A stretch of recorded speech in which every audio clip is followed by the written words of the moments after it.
Hi guys, কেমন আছো তোমরা সবাই? আশা করি ভালো আছো, সুস্থ আছো। আমরাও অনেক ভালো আছি। তো চলে এসেছি অনেক দিন পর ব্লগ নিয়ে। কিছুদিন ব্লগ দিতে পারিনি বিশেষ কিছু কারণবশত।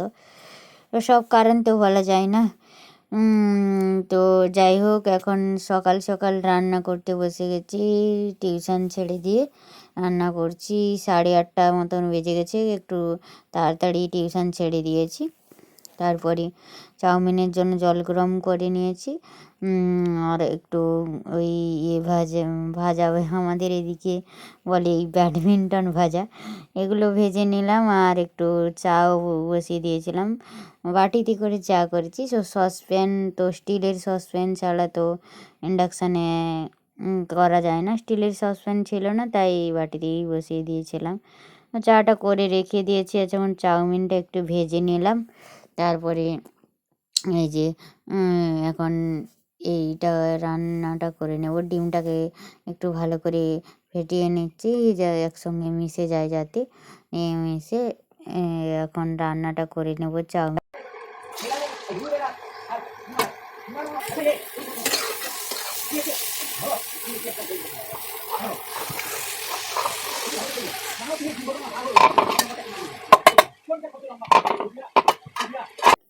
তো এখন এই যে রান্নাটা করে নিচ্ছি। একটু বেশি পরিমাণ চাউমিন নিয়েছি, কারণ কড়াইটা ছোট হয়ে গেছে, কিন্তু একটু দরকার ছিল বেশি রান্নার, তাই বেশি করে রান্না করছি। 1 কৌটো হয়েছে। একটু চাউমিনের সসও মিশিয়ে দিলাম।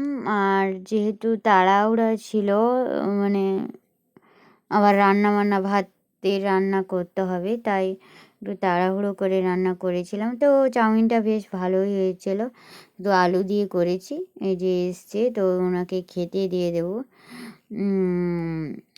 বলতে আমাদের বাড়ির জামাইবাবু এসেছিলেন, একটু কিছু জিনিসপত্র দরকার ছিল, এই জন্য এসেছিলেন উনি।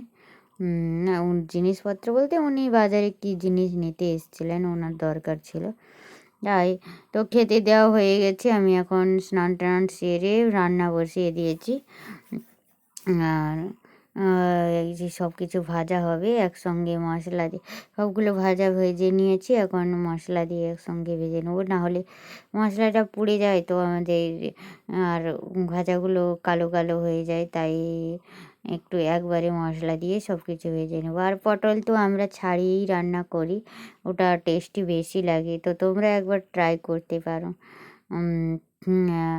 আর একটু তাড়াহুড়ো করে হঠাৎই বলেছেন যে উনি আসবেন, তাই সকাল সকাল আমার টিউশন ছেড়ে রান্না বসাতে হয়েছে। আর একসঙ্গে মাংস তো আমি একসঙ্গেই সব কিছু মশলা দিয়েই রান্না করি। তো তোমরা একবার বাড়িতে ট্রাই করো, ভালো লাগবে কি না দেখতে পারো। তো যাই হোক, আজকের ব্লগটা এখানেই শেষ করব। আর সবাই ভালো থাকবে, সুস্থ থাকবে। আর যদি ব্লগটা ভালো লাগে তো একটা লাইক করে দিও প্লিজ। আজকের মতন বাই।